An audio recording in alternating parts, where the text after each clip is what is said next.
officially, good morning, good afternoon, good evening, depending on where you are in the world. We're so glad you could join us today for the ACC Foundation webcast, LinkedIn for Legal Leaders, Building Visibility, Credibility, and Connection. So, here at the Foundation, our mission is simple but powerful. We want to educate, equip, and connect legal leaders. To simplify it. And we want to do that around the world. And so it's in that spirit that we're bringing you this timely and practical session on how to show up with purpose and impact in the digital space. And so we're especially excited about today's conversation because LinkedIn has become more than just a platform for professional updates. It's now a critical tool for building relationships, for amplifying your voice, and positioning yourself for new opportunities. And we're going to explore all of that today. So before we dive in, just a couple housekeeping items. First, if you have questions, we invite you to drop them into the chat as they come in so you don't forget them. We'll leave time at the end for Q&A, but if something's particularly relevant in the moment, we'll bring it to the forefront of the discussion in real time. Secondly, kind of in that same vein, feel free to engage us or one another around the content in the chat. Call out points that stand out to you, share additional thoughts that you may have. We are all about interactivity here, so we want to hear from you as much as possible. And with that, it is my pleasure to introduce our featured guest, Sabita Singh. Sabita is an executive professional branding coach and LinkedIn strategist who has helped more than 250 executives, entrepreneurs, and board directors build authentic, memorable brands. From standout LinkedIn profiles and resumes to thought leadership and content and board bios. Before founding Trevetta Consulting in 2018, she led digital marketing at KPMG Canada, where she championed LinkedIn as a strategic platform for executive visibility. Today, she partners with leaders and corporate teams to strengthen their presence, enhance credibility, and turn LinkedIn into a catalyst for new opportunities. She's also a frequent speaker for professional associations and corporate audiences, including Women General Counsel of Canada. We're excited to have us join her as a speaker at the ACC Foundation Good to Great Retreat in November as well, which you will hear more about a little bit later in our presentation. And so with that, welcome, Savita. Thank you so much. It's great to be here talking about my favorite topic. Since I launched my business in 2018, I've done both virtual and in-person speaking engagements. I love answering questions. I'm excited to answer yours, but also to answer the questions in the chat too. I always get lots of questions with each session, and let's make the most of our time today. Excellent. So why don't we start here? Why do you think LinkedIn is such a critical platform right now for legal leaders? Yeah, I want to go back to the exercise I had everybody do at the beginning of the call. In case you missed that, I asked the early attendees to Google themselves. And what I meant by that was just go over to your mobile phone, type in your name into search, see what comes up. And what you probably saw that came up was that your LinkedIn profile comes up in one of the top search results, or it is the top search result. And it's because of the special relationship that LinkedIn and Google has. Google gives priority to LinkedIn profile links. And as a result of that, when someone Googles you, whether it's a colleague or a competitor or a team member, a board member, someone from the ACC, anybody that's in your network or outside of your network, really what they're Googling and what they're seeing is your LinkedIn profile. So it truly is your digital brand. And that's why it's so important to make sure it's robust and it's up to date and reflecting you in the best possible way. Even in this world of, AI and ChatGPT, when you're searching or researching somebody in an AI platform, typically what that platform is doing is going out to a main source like LinkedIn and getting the information there. So, so that's again why it's just so important to make sure that it does really speak to you and your accomplishments and your career story in the best way. No, that makes perfect sense. So this being a very critical platform, when we first join, often there's really no guidance, right? We're kind of left to our own devices. There's some things that are a bit self-explanatory. We kind of dive in and then we create our profile and then we're like, I'm a LinkedIn expert. But we all know that that's not true. So from your perspective, what are some of the most common mistakes you see legal professionals make on LinkedIn? Yeah. And I would say the mistake I'm going to speak about is not just for legal professionals and senior leaders, in the legal industry, but also, I work with a lot of C-suite executives from CFOs to CEOs to CIOs. I mean, you name it. And the biggest challenge I see there is that their profiles are very, very sparse. So what I'm seeing typically is that they've got a photo, they have their job title, they don't have an about section, which is a missed opportunity we'll talk about. And then they list their work experience, and it literally just has the company they're working for, the dates, their title, and nothing else. It's a very bare bones profile. And they're missing the opportunity to really tell their story in a big way. So I think that's what I typically see. That's the first thing. The second part I see is if they do have some information up there, it really is a cut and paste from their resume. And it might be a really old resume that they put up many, many years ago.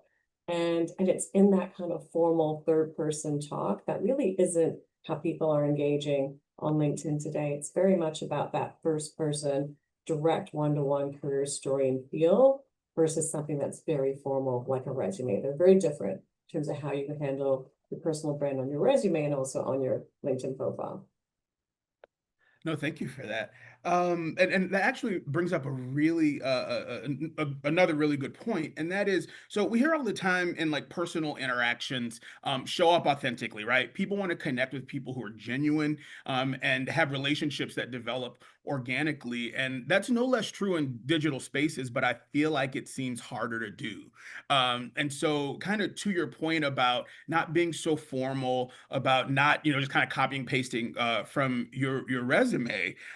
What are some of the best ways to kind of showcase yourself without coming off salesy, self-promotionally, if I can create a word, and really showing up authentically?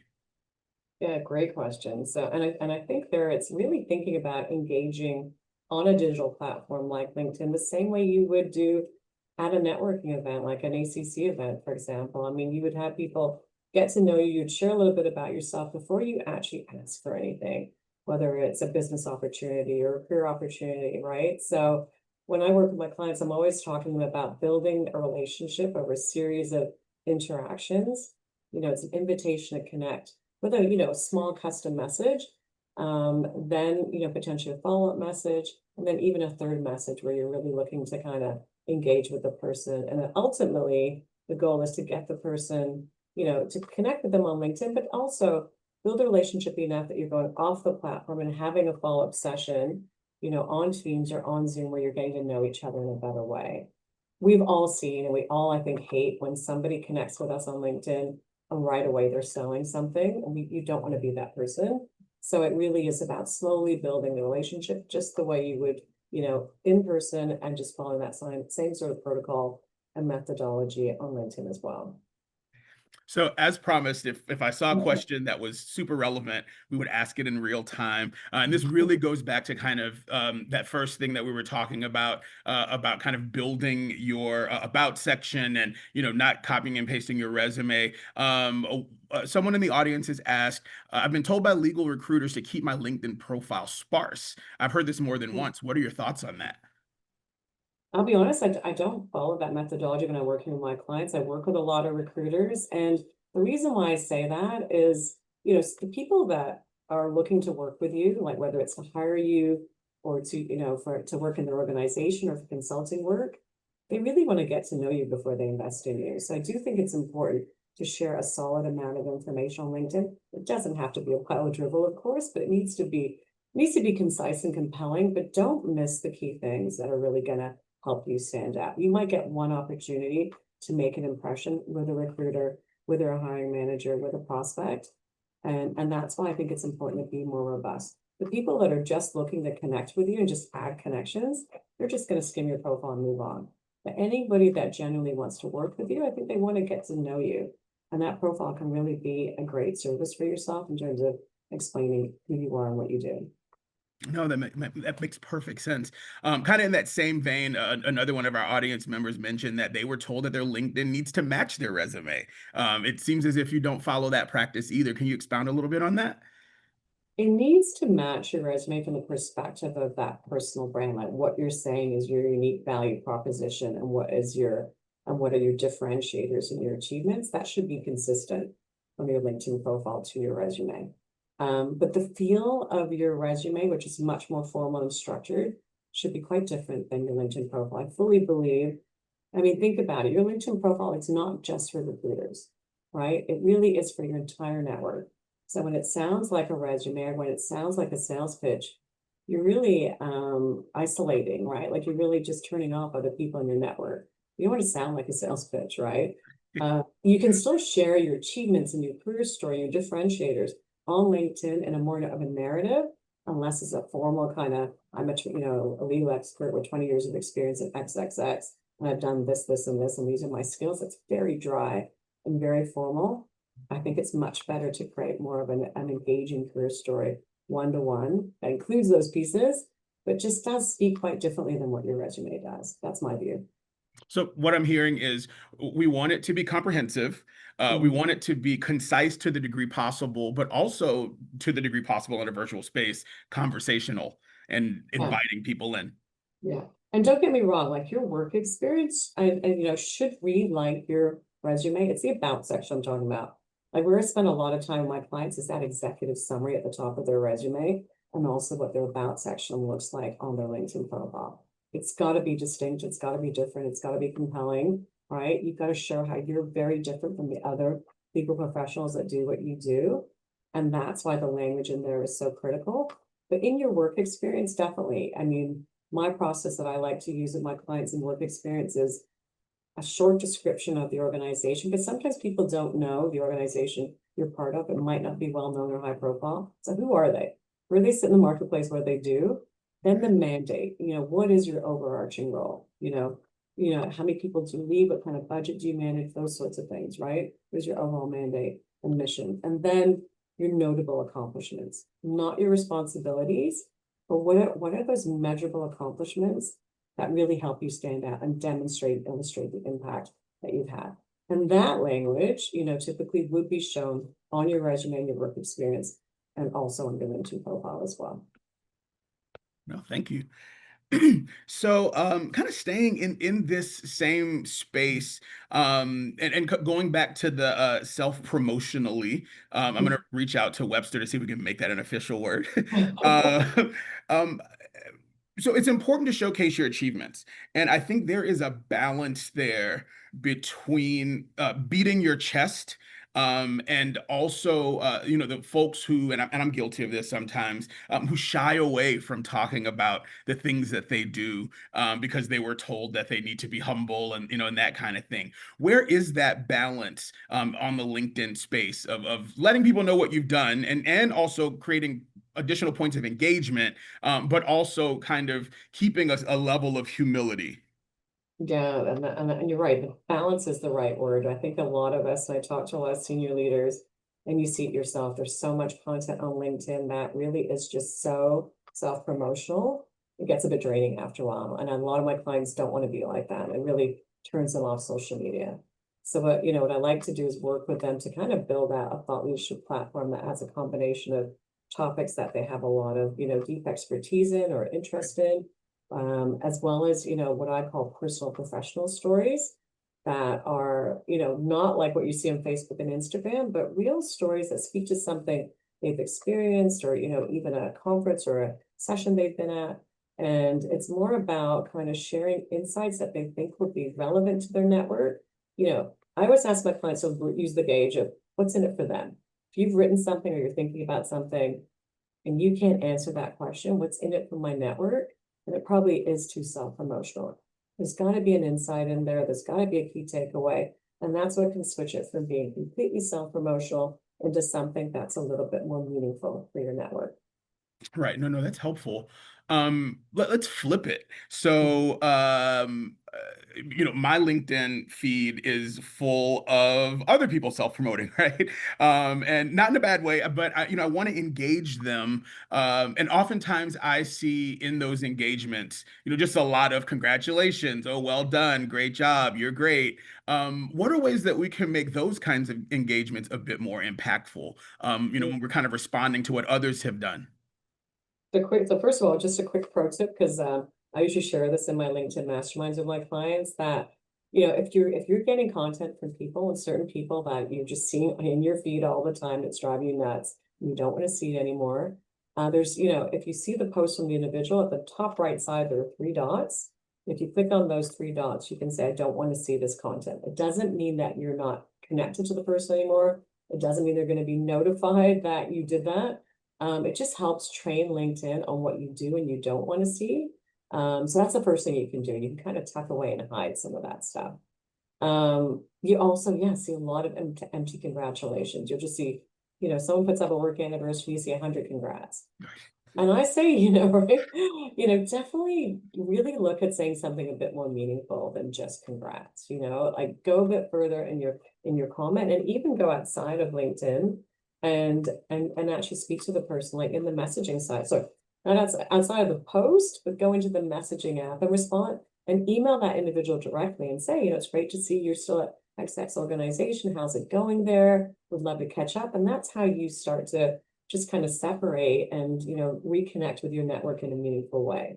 On the flip side too, if you have a work anniversary in your organization and LinkedIn notifies your network, also look at who's congratulated you. And that again might be a great opportunity to reconnect with people in your own network. I've been in corporate for close to 30 years before launching my business. I know what it's like to be heads down in your job and not look up, not think about LinkedIn.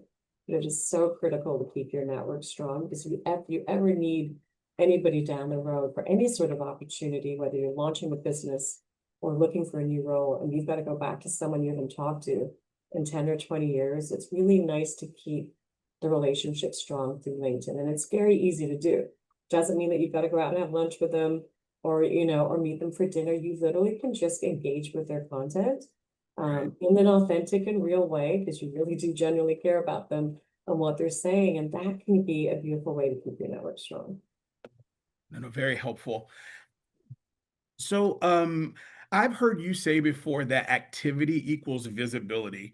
And so can you expound a bit on the importance of consistency as it relates to engagement, and kind of what showing up strategically looks like in practice from day to day? Mhm. So activity equals visibility is a motto that I developed when I launched my business in 2018. I've been sharing it with my clients for, since then, and I really do believe in it. I always say to them, it's not enough to just have a resume and expect people to come find you. You've got to be active and visible on the platform to build that top of mind awareness. And again, it doesn't mean that you've got to go out and create content every week. I'm not one to say to you that you've got to have thousands of connections or create a post every week or multiple times a week. You just got to be active and visible in, very simple baby step ways, all the way through to sophisticated techniques. And I've built a 5-step methodology to show my clients how to do that. So it's everything from just, liking, commenting content that you're seeing in your newsfeed. That's the first way of engaging. It's also maybe reposting an article or someone else's post with your own comments or insights, and then sharing content of your own. For those of you that are in organizations, you are your company's best brand ambassadors. At that executive level, you have an amazing, powerful role to play in terms of building your own brand and your company brand. And, I think a lot of my clients typically, I work with, partners at Deloitte and other firms as well. And I always say, if a partner at Deloitte just kept posting about Deloitte all the time, it would get kind of boring, right? They've got to post and customize what they're reposting with their own thoughts and insights, right? But also share a mix of their own content as well. So it's that corporate content from the organization plus their own content that creates a great brand for an executive in an organization.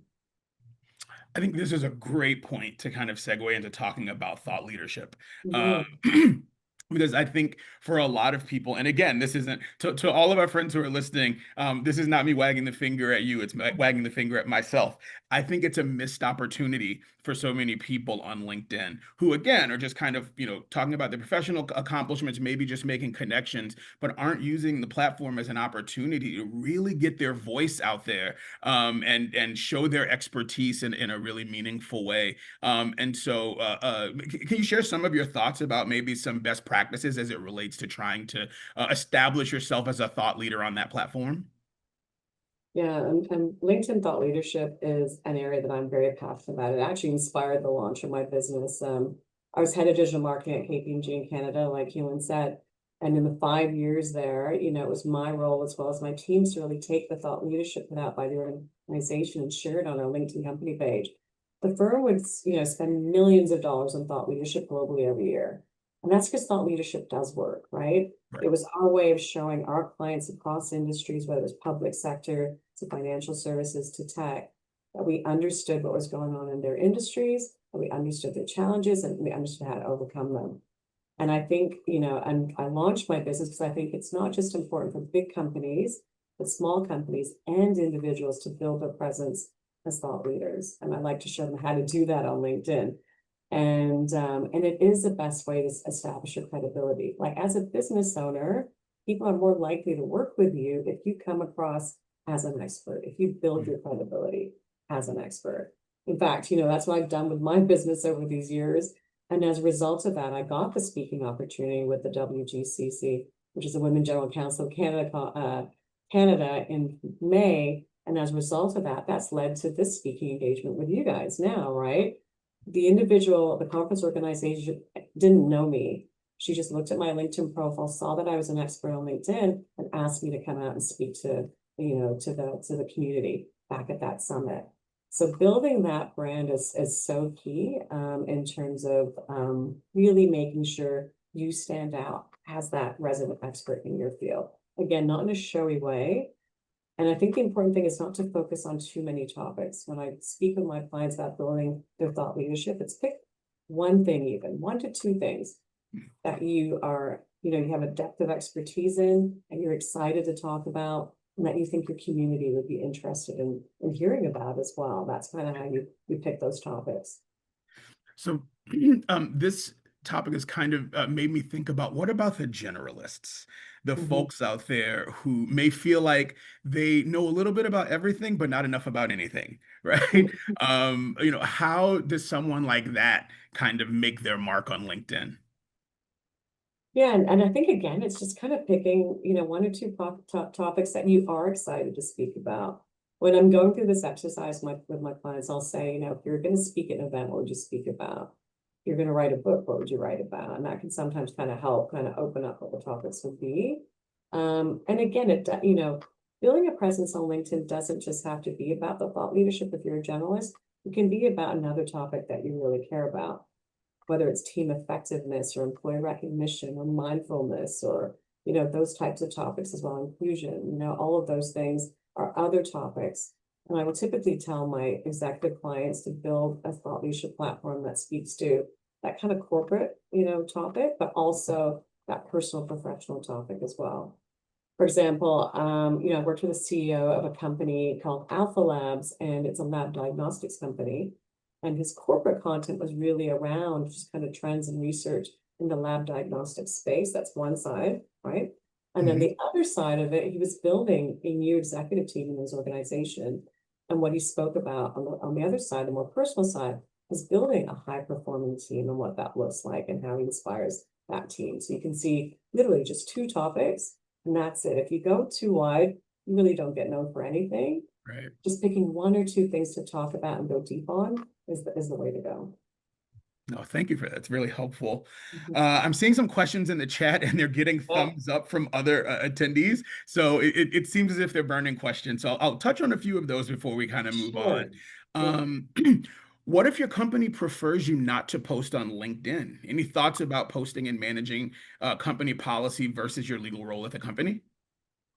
Yeah, I think it's still, when I was head of digital marketing at KPMG back then, we would actually, it was a while ago, we'd actually say views are expressed on my own, right? So that's one way to get around it, right? That might be, worthwhile to actually add that statement on. I think talk to your marketing and communications team and just make sure. I think it's also important to be clear that if you are building your presence on LinkedIn, that it is your personal brand first, it's not the company brand. And if you're very clear with your organization that you're not speaking about things related to the organization, that might help you in terms of building a presence of your own, because you're steering clear of that stuff. Like I said, there's so many other things you can speak about. It's kind of archaic thinking in this day and age, so I think it's really worth having a good conversation with that comms and a marketing team first. In terms of engaging more on LinkedIn, does anyone else feel strange when they see their employer or leaders viewing their profile routinely? It's It's a less a good question, but more, like, yeah. what do you do in that regard? I mean, the beauty of that, right, is because people think of LinkedIn as that external platform, right? But LinkedIn is, it's also a great platform internally because your colleagues are on LinkedIn. And it's a great way for your colleagues internally to see what you're doing. If you're working in a global company and you're based in somewhere in the States, but you've got colleagues around the world, they're seeing your content. It builds your brand globally within the organization too. So it's super, super powerful. So it's good you're seeing what they're doing and what they're saying, but also take the time to build up your own brand as well for yourself, especially if you're leading a team and you can speak to some of the great work your team's doing or recognizing a member of your team. That's super powerful from an internal communications perspective, but also externally as well. So I'll do one more audience question for the moment. Yeah. And this one is kind of relevant to me as well, so I'm really curious. One of our attendees says, I have experienced burnout when being active on LinkedIn. I've noticed a burnout when my post performs well as when it does not. Could you share your thoughts on how to address the issue? Yeah, I think burnout is real, right? We see it across all the social platforms. We're seeing a lot of people just talking very positively about all the great things that they're doing, right? And that can get a bit just kind of just, what's the word? Just intense at times, right? In terms of your own content, if you don't see engagement on a particular post and you don't be disheartened, first of all, you want to look at multiple things, right? It's not just the clicks, it's not just the likes and the comments, it's also impressions too, right? Mhm. You may not really be looking at that number. So even though, let's say you got 3 likes on a post, it may have gotten a couple of hundred impressions or a couple of thousand impressions. And that means that your post was showing up in someone's newsfeed and you were top of mind for them when your post came up. So while it might be not getting direct engagement, it's still very powerful from that perspective in terms of building your brand, right? Yeah. So yeah, I just wanted to kind of speak to that. The reason that question was really important to me is because I actually recently had a post on another platform go unexpectedly viral. I didn't Nice. create it. I was just kind of Yeah. sharing something, but it got 10 million views, and I Wow. was so excited until now. Every notification is an engagement on that post that I no longer care about. And so I'm definitely experiencing burnout. Burnout. Wow, that's a pretty impressive number. That is definitely what we would call viral, right? Yeah, and that's the thing. Not everything's going to go viral. And I think, especially, the executives on this call, I don't think you're really looking to go viral, right? You're looking to share insightful content. You're looking to create meaningful connection. But I don't think many of you are looking to, again, gain thousands of followers. You're not an influencer, right? You're just looking to really build a strong brand over time. And that does take time. And it doesn't have, you can start by, just posting once a month. With a lot of my clients, they haven't posted ever, right? So we Yeah. start with kind of one post. They come out of the gate with 4 posts, one every week. It's going to look really, really weird, right? Right. I always say, let's start with 1 or 2 over a couple of months and then build up if you're feeling comfortable and confident, and we'll brainstorm topics and they'll start to post weekly. And according to LinkedIn, if you do get to a point where you're posting weekly, you get 4 times more views of your profile by posting consistently. But start slowly, right? And even if you don't want to get to that, I always say just post when you have something meaningful to say. If you Mhm. don't worry about it. Just like and comment and engage with people, but you don't necessarily have to create a post and put yourself through that stress on a regular basis. No, that's fair. So we've talked a bit about some of the pitfalls, and we've gotten a few tips, but tell me, what does an all-star LinkedIn profile look like? Mhm. So an all-star is a rating that's given out by LinkedIn to profiles that have 8 key components. And we'll show that in a second. And by having those 8 components, according to LinkedIn, you get 40 times more views than an incomplete profile. And you show up in recruiter searches 27 times more frequently. So that's, why it's really important to have these key pieces.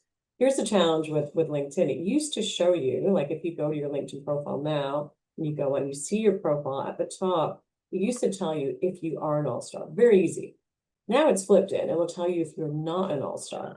So it will tell you if you're a beginner or if you're an intermediate, and then it will guide you through kind of the additional pieces to add in. So it's flipped it a bit, but it should give you some sort of, if you don't see anything there, it means you are an all-star. But my point is, it's one thing to be an all-star with some basic things, but you really want to take those elements to a different level. And we can talk about that when we show the slide. Yeah. Yeah, yeah, and we can throw that slide up. Thank you. Perfect. Yeah. So the items in blue are the key pieces that LinkedIn, recommends that you have to be an all-star, right? So the profile picture, hopefully it's something that's current. I usually like to say kind of a good head and shoulders shot, where you're smiling and looking approachable is the way to go, right? Mhm. Your headline, a lot of you probably have just your job title, but I do say build that out to add other things like board director or mentor or keynote speaker, and then add in also a value statement. Like my value statement is helping clients attract new career and business opportunities on LinkedIn, right? So, when I work with my clients, one of the places I spend a lot of time on is that headline, based on their answers to my questionnaire, I'll give them 3 different headline options.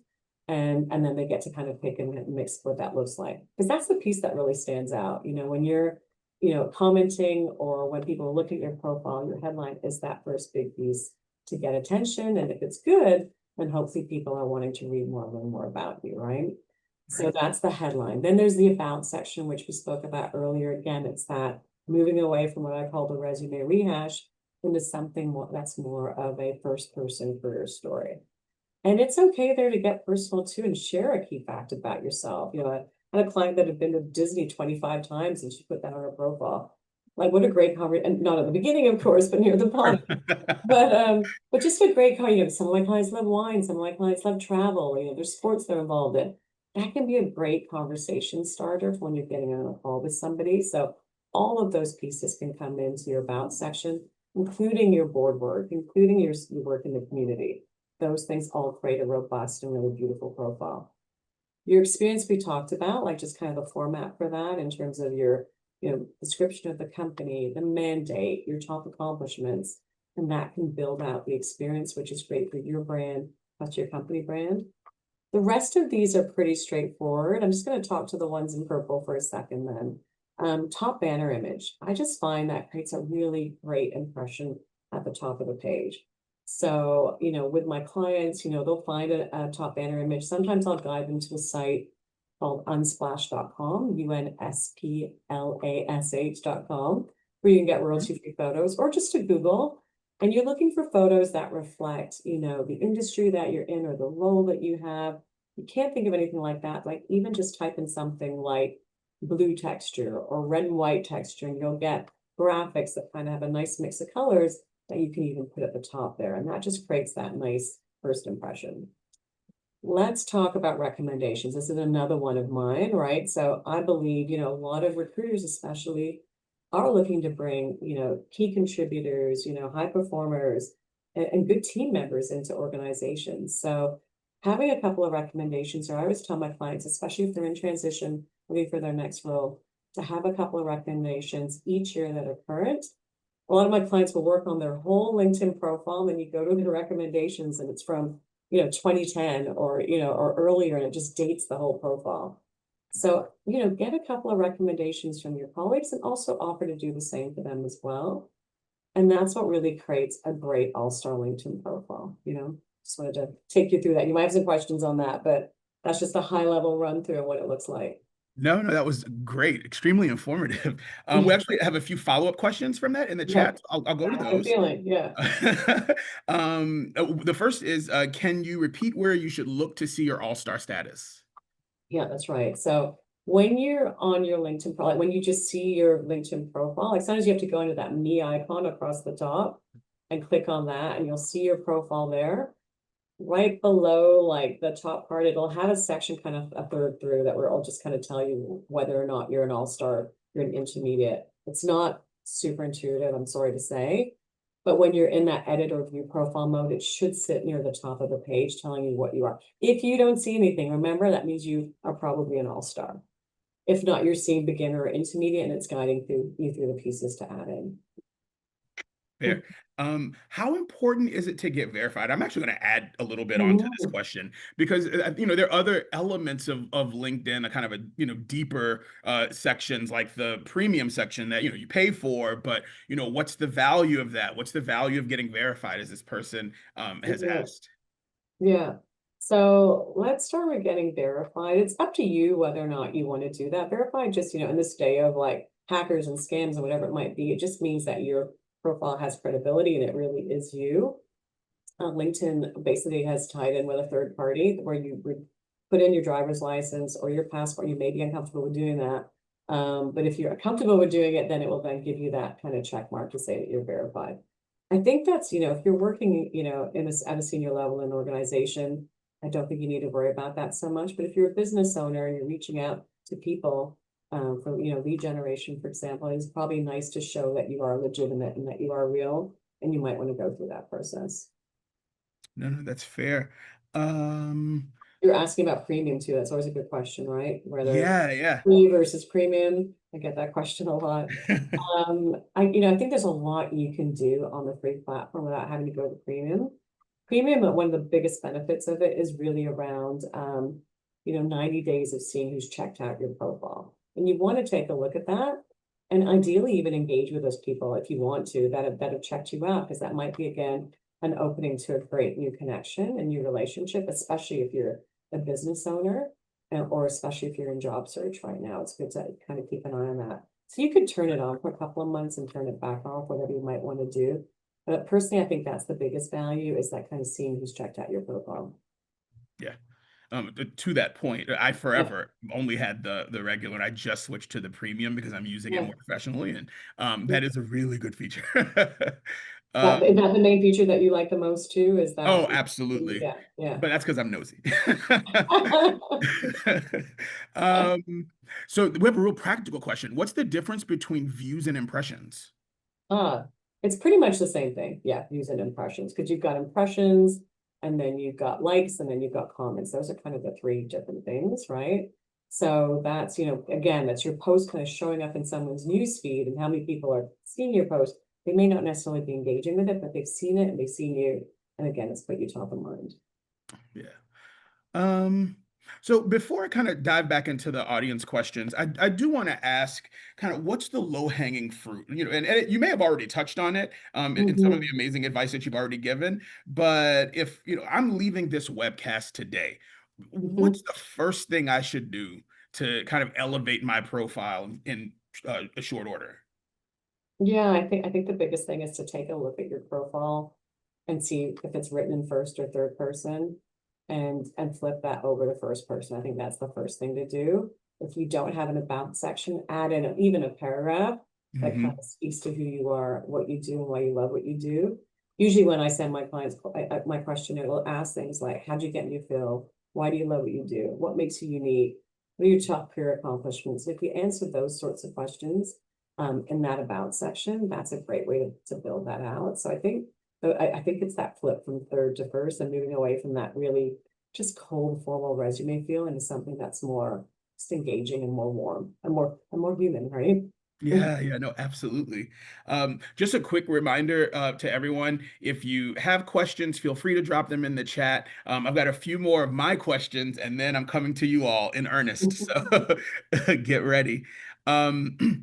What about AI? AI is kind of taking over everything now. How do you see that affecting people's engagement on LinkedIn and how we show up there? Yeah.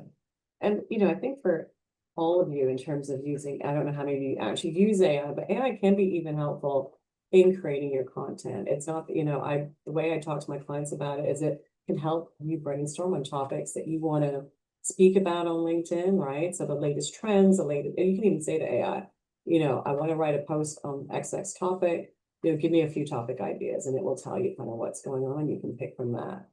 I personally believe that when you're creating your content, you should start with creating the content yourself Mhm. and then drop it into AI to have it refine it and tweak it for you. And potentially just, start with it in a Word document, drop it into AI, and then pull it back out and make it your own. But I wouldn't necessarily have AI create your content for you. It's very easy to see when that's happening, right? You can see the kinds of posts of just a string of kind of one-liners with a lot of symbols in it, some weird dashes. Those are all kind of the giveaways. It can be powerful, especially when you're a busy leader, to help you create your posts. Like I'm working with my clients more and more on a monthly basis and really walking through step by step with them how to create a post in AI, and what the right prompts are to make sure that you're getting something that feels natural, that feels authentic. Like you can literally say to it, you know, I want this to sound natural. I don't want it to sound like AI, and it will clean up that Mhm. for you. You can ask it to fact check it for you, you know, those are all the things, but even just dropping in the key kind of elements of what you're thinking and helping you create the post, it can save a lot of time. So if you're a busy executive, there is a way to use AI and the right way to create memorable and meaningful content. Well, thank you for that. Um, what are, if any, new LinkedIn features or trends that our legal leaders should be paying attention to? Mm. I think that one of the biggest ones that maybe you guys aren't using is the featured section, right? So there is a way, you know, if you are putting out content and post, you can actually click on something. Again, I think it's the three dots, and you can click featured, that can show up like kind of near the top of your profile in terms of those, maybe two or three pieces that you want to highlight from something you shared or you've written before. That can be kind of handy. The other piece that's really, and you're probably seeing it too, is that one of the best ways to stand out in the newsfeed is with something like video, right? If you're Mhm. comfortable with that, especially if you're a business owner trying to build credibility, a 30 or 60-second video can be super, super powerful in terms of, you know, posting on LinkedIn. When I was at KPMG, I was in charge of our video, you know, just, you know, production within the organization. We would create very formal, you know, videos with a lot of, you know, bringing in production crews. You don't need that on Right. LinkedIn. You can be much more informal. You can just, you know, share a soundbite or a nugget. And then that really does help you stand out in the feed compared to all of the written content. It can be a great way to build a presence quickly. So mentorship, sponsorship, critical in moving forward in your career. Mhm. You know, if you are someone who is looking to secure a mentor or a sponsor, how would you suggest that that person engage with those people on LinkedIn? Again, so that they don't look weird or creepy or any of those things. Are you saying they're looking to be a mentor or To be for mentored or mentors sponsored. to Yep. be mentored, Hmm. right? Yeah. And I think it's back to what I was saying earlier about slowly building the relationship. You know, there in LinkedIn, I mean, there is that free search at the top of the page where you can search in, you know, search for someone by job title in a particular company, in a particular region. Like there is an all filters button at the top there that you'll see. So a lot of times you'll type in something and search at the top and it'll say people, jobs, company, you name it. But click on that all filters tab, and that lets you refine your search to find the right people that you may want to connect with. That could be a potential mentor or sponsor for you, right? Yeah. And then it's back to slowly building the relationship. Always send a little bit of a custom invitation to connect, right? And then move through to the second and third messages from there. Yeah. No, thank you. I think you want to engage with people the way you want to be engaged with. I mean, that's really what it comes down to. Picture, you know, if someone reached out to me this way, would I be offended or would I be okay with it? And if, you know, if you can answer that question in a positive way, that means that the approach would work, right? Yeah, yeah, no, that makes perfect sense. Actually see it in my own life. A fun fact about me is I run into celebrities more often than the average person, Ooh, but I almost never approach them because I feel like if I were out with my family, I don't know that I want to be bombarded. And I think that's LinkedIn may right. be the same way, right? Where it's Yeah. like, let's make these connections organic. Yeah, you want to respect their privacy, right? I mean, you're so keen to want to go say hello, but you're right. They just want kind of that quiet time by themselves. So if you're respecting that, I'm sure, you know, that's a great thing to do. Yeah. But when the opportunity arises, strike, You're right? there. Absolutely. All right, so I'm going to go to the audience questions. We've got a good number. Feel free to add some more if you all have questions that arise. And the first is, how do you address or cover a gap in employment when it's been over 6 months since your last job ended? Really good question. I work with a lot of executives in transition. Some of them are out, you know, for 2 months, 6 months, a year, even 2 years, right? And what I do is I work with them to build something that I've called, it's just my own name for it, like an interim job ad that sits at the top of their page. And I work with them to kind of fill this out, but it'll say, you know, I'm available for, so their job's ended, but this goes right above it. And it literally will say, I'm available for full-time interim or consulting opportunities, and it'll list out what they would go into an organization and do for them. Clearly, there's no job, there's no company name there. You would just fill that company name with a job title or something. So you're using, not the right information there, but it lets it just sit at the top. Hmm. That way it's transparent. So if a recruiter is checking you out, they can actually see that you're not with your old, because if people think you're still with your old employer, they're not going to be looking to help you, right? And if a recruiter even sees that you're with your old employer, they're not looking to help you. So being transparent about what you're looking for, and let's face it, in this world today, the senior corporate roles aren't there the way they used to be. So you may need to go in at an interim or fractional level or as a consultant before the full-time work comes to you. So that's why I think being transparent about that and being crystal clear about what you could do in a company on that interim or consulting basis is really, really important. No, thank you. I love this question. It actually segues into something else that I wanted to ask about. How do you address increasing misuse of AI and recommendations to keep social profiles private, reduce or eliminate the use of personal image, etc., and still cultivate a presence online?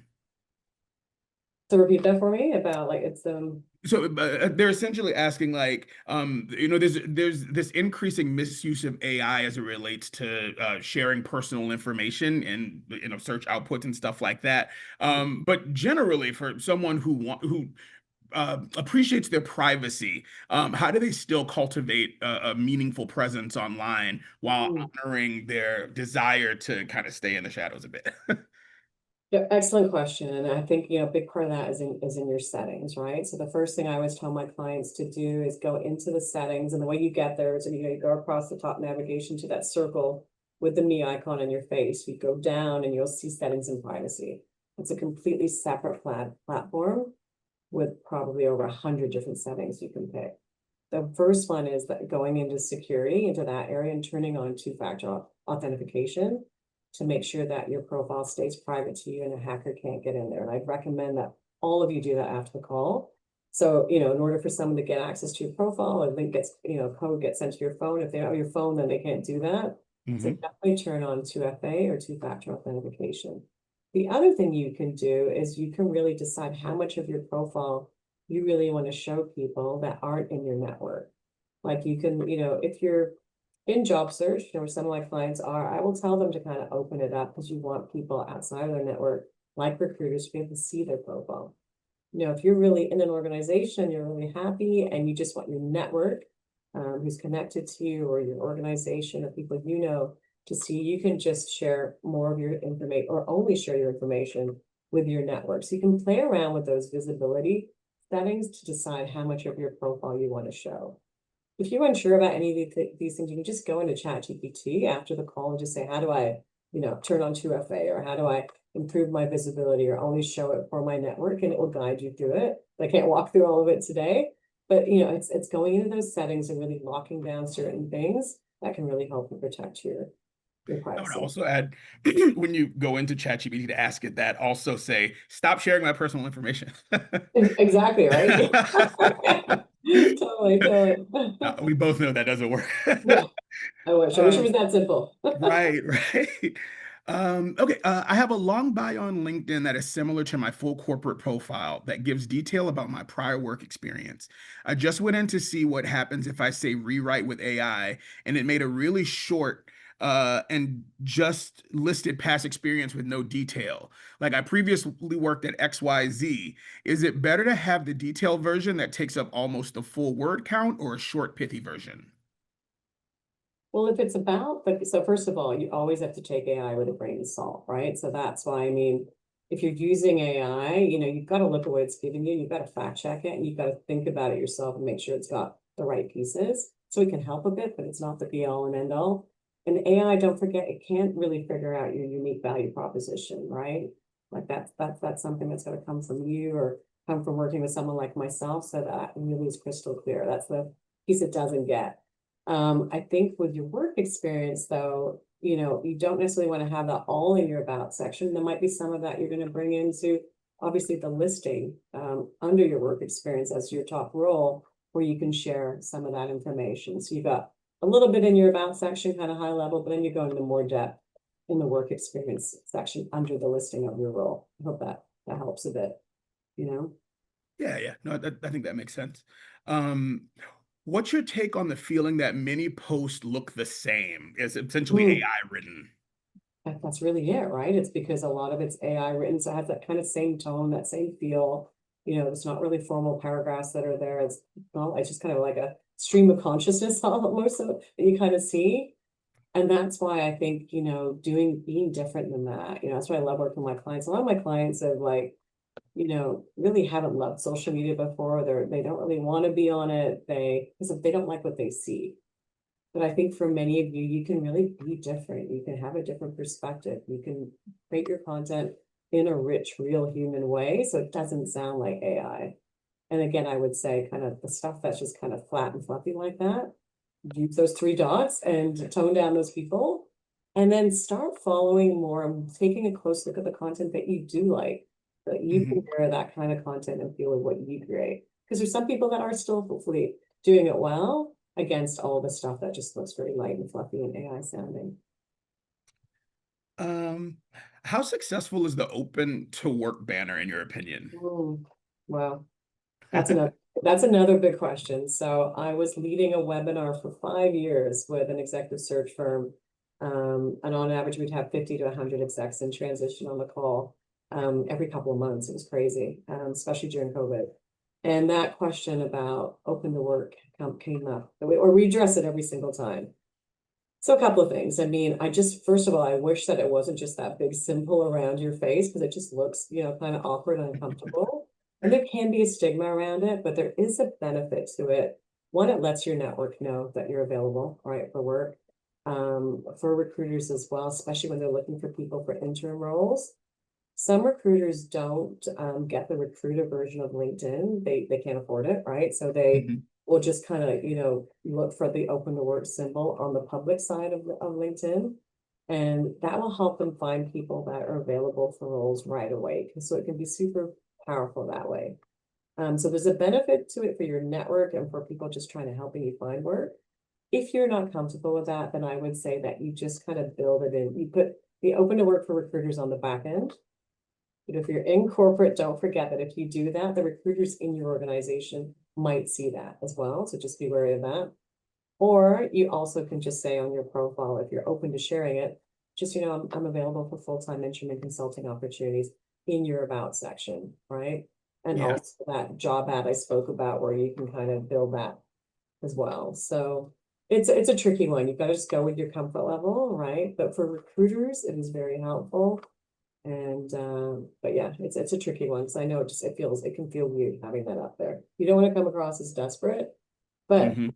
the other key thing in these times, like there's so many amazing, qualified, fantastic people at a very senior level that are not working. So the stigma that used to be there isn't there anymore, you know? Yeah. Um, one of our viewers asked, are you aware of any way to report the LinkedIn fraudsters? As someone looking for a new opportunity, I've been approached by many recruiters who basically poach a legitimate profile and then reach out to you directly. I think report it to LinkedIn. Yeah. Got it. Yeah. And So there's a real there's a, easy kind of yeah. Yeah. self-explanatory. Yeah. Yeah, it could say report and block, all those different things when you kind of have that individual. So, but 100%, it's good to notify them because Mhm. there's so much happening that by text, by LinkedIn, and you name it, it's kind of crazy. Can you talk about whether and how to discuss political work on LinkedIn? I quit my job to volunteer for a presidential campaign, but my advisor told me to avoid discussing politics in my materials so I don't have a strong story about the gap period. Politics is tricky on LinkedIn. I personally also believe it's better to, it's so polarizing these days. You mean your name's on there, your former colleagues, your boss, everybody's there and everybody's very differing views right now. So, I would say steer clear of politics on LinkedIn and use some of the other platforms for that. But if you are going to be speaking about politics on LinkedIn, just be really smart about how you're presenting yourself, present yourself with facts, be very professional in what you're sharing, and just remember that people across your network are seeing what you're saying, right? So just be cautious if you're going to do it. That makes sense. Um, how do you know these recruiters who reach out are legit? Well, I think, also, check out the profile on LinkedIn, right? And I mean, it might look pretty good, right? So it's hard to say, but I mean, you might just want to also do a Google search for them to see if they're legit too. I think just be really, and then don't share anything until you really are clear that they are a legitimate recruiter, right? Right. Um, don't share too much personal information with them. So I think keep it simple that way. And any thoughts on why recruiters reach out with roles that are far below our scope or within your profile experience? It seems a waste of their time, but it happens a fair amount. Mm, that's probably because they're just, yeah, I mean, one, they're not doing their homework well, I guess. Right? You've got some lazy recruiters that are just kind of looking for matches and reaching out, or they could be just looking to kind of add you to their network and get to know you, but not the best way to do it. So I just think it's inefficient recruiters that you probably shouldn't even touch base with, you know? Yeah, yeah, no, that makes sense. And then our last question in the chat, it kind of goes back to something we talked about earlier, but just to clarify, on the subject of showing gaps in employment, would you recommend on the LinkedIn profile sharing that with, for example, career break or leave that for resume instead? Yeah, I mean, the nice thing with LinkedIn is that it's not as structured and formal as a resume, so you can say that you're taking a career gap. I think LinkedIn now also lets you say that you've taken time off to have a child or take care of an elderly parent or taking a sabbatical, whatever it might be. That's what everyone's, that's what we're doing in this world today. We are taking breaks, right? Intentional Mhm. breaks for different reasons. So you can put that in your work experience, but also talk about it in your about section too, right? So I think that's okay to do. It's a little harder on your resume, but it's definitely something that you should, look at doing on your LinkedIn profile. No, that makes it. This has been fantastic. Um, Savita, please let our attendees know how you can support them in building their personal brand. Yeah, and we've been talking about the economy right now, just how tough it is in terms of, a lot of my clients have typically, like back in the day, had no problem getting new roles based on their resumes and their LinkedIn profiles and their network, right? But what I want to say is that even in this tough economic environment, if you do have a strong personal brand that really speaks to what makes you unique and what your accomplishments are, and it is possible to get attention and to stand out from the clutter. So I help clients with their profile, their resume, their board bios, even provide LinkedIn masterminds. And I've had clients say to me that they've gotten callbacks within 2 days, one day, or even the same day on their personal branding documents, even when they don't know anybody in the organization. So Mm. that personal brand is so powerful and can help you stand out. So just scan the QR code if you do want help. And even if you don't need help, you just want to stay on top of the latest trends in personal branding and what's happening on LinkedIn, please connect with me. But happy to support you if you do need help with any of those elements as well. Excellent. Thank you so much for sharing such practical and real world strategies. And Mhm. thank you to all of you for joining us today and for being so engaged. The engagement was amazing and we really appreciate it. We hope you're leaving this session with new ideas on how to strengthen your presence, build credibility, and deepen your connections on LinkedIn. I know we're just over time, but if you'll indulge me for 2 more minutes before we sign off, I'd like to share a few exciting opportunities that are coming up with the ACC Foundation where you can continue your learning, your networking, and your growing, and also just have a great time with us because we're all about fun too. So the first is the Corporate Council Classic, which is happening October 17th and 18th in Philadelphia. This is more than just a golf and spa event. The Classic is a chance to make strategic connections in a relaxed, relationship focused setting. And the icing on the cake is your networking with a purpose. Proceeds from the Classic go to fund the foundation's education, research, pro bono, and workplace culture based activities. You'll find more details and registration through the QR code that's on your screen. The second is the Good Lawyers to Great Lawyers Retreat happening November 3rd through the 5th in Carlsbad, California, just outside of sunny San Diego, exactly where you want to be in November. This retreat is designed to help legal leaders step into their highest potential with on site coaching, interactive sessions, and thoughtful peer exchanges. So if you're looking to sharpen your skills, build lasting professional relationships, and move to the next level, this is the place to be. There's also a QR code on your screen for that as well. And then And finally, our Cybersecurity Plus AI Summit happening March 16th and 17th, 2026 at UCLA. This summit brings together in-house counsel, legal leaders, and industry experts to tackle the most pressing issues at the intersection of cybersecurity, AI, and law. There's a QR code on your screen for that as well. And with that, on behalf of the ACC Foundation, thank you again for joining us and spending time with us today. We look forward to engaging you at one of our future programs, and enjoy the rest of your day.